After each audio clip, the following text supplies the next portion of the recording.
విడగొడితే దేశం రెండు ముక్కలవుతుందని మాజీ మంత్రి చింతామోహన్ తిరుపతిలో హెచ్చరించారు. ఎస్సీ వర్గీకరణకు వ్యతిరేకంగా తిరుపతిలో వర్గీకరణ వద్దు, దళితుల ఐక్యత ముగ్దు అంటూ నిర్వహించిన రాజ్యాంగ పరిరక్షణ యాత్ర ర్యాలీలో ఆయన పాల్గొని ప్రభుత్వంపై నిప్పులు చెరిగారు.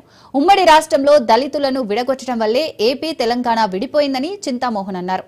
ఎన్డీఏ ప్రభుత్వం దళిత ద్రోహి అని చింతా మండిపడ్డారు.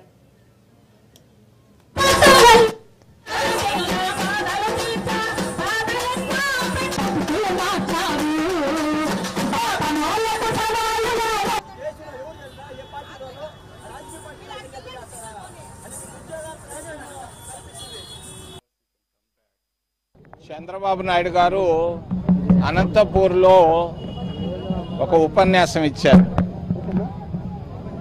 ఆయన చెప్పారు, సామాజిక న్యాయం కొరకు దళితులను చీల్చాను అని ఆయనే చెప్పారు. దళితులను మాలమాదిగలుగా చీల్చడం వల్లే తెలంగాణ, ఆంధ్రప్రదేశ్ రెండుగా చీలిపోయినాయి. దీనికి కారణం చంద్రబాబు నాయుడు.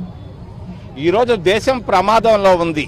భారతదేశం ఈరోజు అఖండతకు కారణం అంబేద్కర్ గారు రాసినటువంటి రాజ్యాంగం, కాంగ్రెస్ పార్టీ.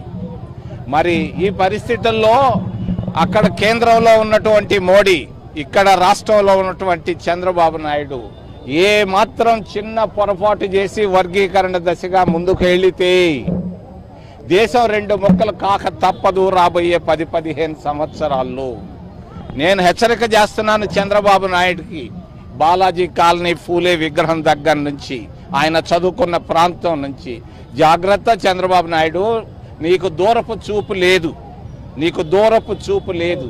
కేవలం అధికారం కొరకు ఎన్నైనా చేస్తుండవు.